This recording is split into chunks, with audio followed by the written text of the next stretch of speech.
Hello, I'm Terry McCann, and I'm here to tell you about the biggest and most obvious differences that were introduced in 2015 with the latest revision of ISO 9001. This presentation presumes that you have some familiarity with the preceding version, ISO 9001-2008. Enhancing the role and involvement of an organization's senior management or leadership in the management system is a very significant change. Stories abounded of managers declaring that quality management and the quality management system was the responsibility of the quality department and the management representative, or MR. This new revision of ISO 9001 effectively buries that notion by getting rid of the role of the MR as a requirement of the standard and reassigning the MR's accountability for QMS conformance and effectiveness to top management as a whole.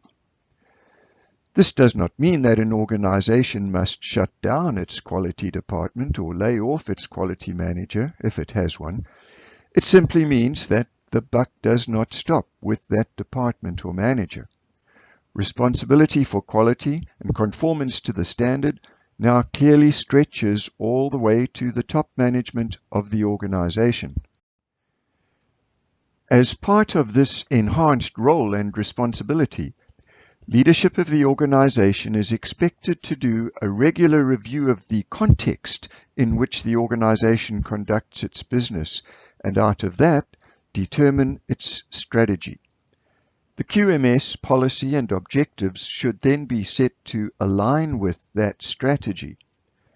Most healthy businesses and service organizations will be doing this anyway when they do their annual review and SWOT analysis to revise their business plan, or at their 3 or 5 year strategic planning session.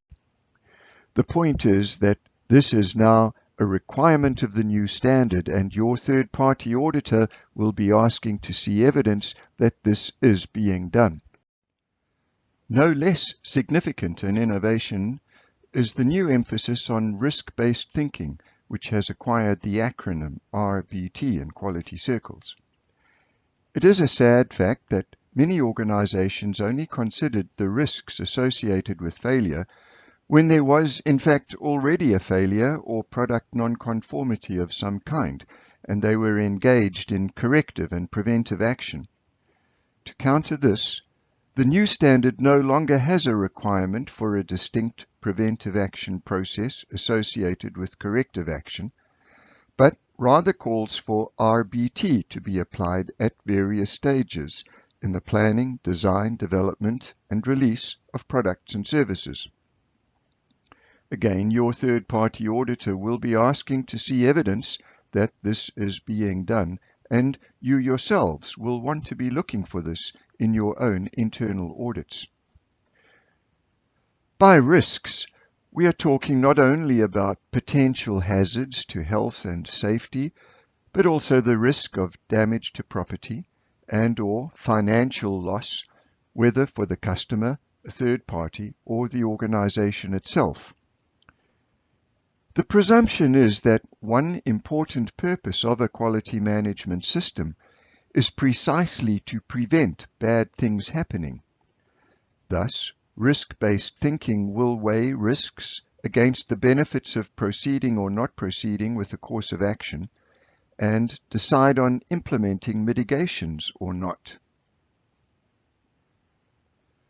By introducing the concept of risk-based thinking into ISO 9001, the technical committee that produced the 2015 revision tried to walk the middle road between an insufficient consideration of risks and benefits on the one hand, and the more formal risk analysis and management required in, say, the medical device or aerospace standards. RBT has become one of the most discussed and hotly debated ISO 9001 topics in quality circles and forums. Some people welcome RBT, others consider it fuzzy thinking. Perhaps the most superficially obvious difference in the new revision is how the structure has been changed to align with the common 10-clause high-level structure developed by ISO. This is to facilitate greater harmonization among the many different management system standards. For instance, the new revision to ISO 14001 also adopts this same structure, which is built around the PDCA, Plan, Do, Check, Act sequence. The intent was to make it easier for organizations to address the requirements of more than one ISO management system standard within a single integrated system of management processes. At the same time, they have tried to simplify some of the language and terminology in the standard without requiring organizations to change to these new terms.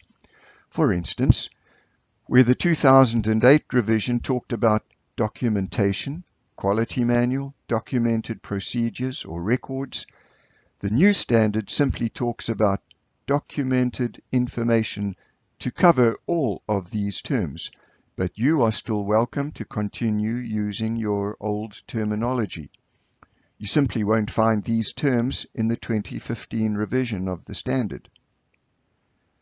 The language has also been modified to make the standard less specific to manufacturing and more inclusive of other organizations, especially service organizations. Thus, wherever the 2008 revision referred to products, the 2015 standard has products and services.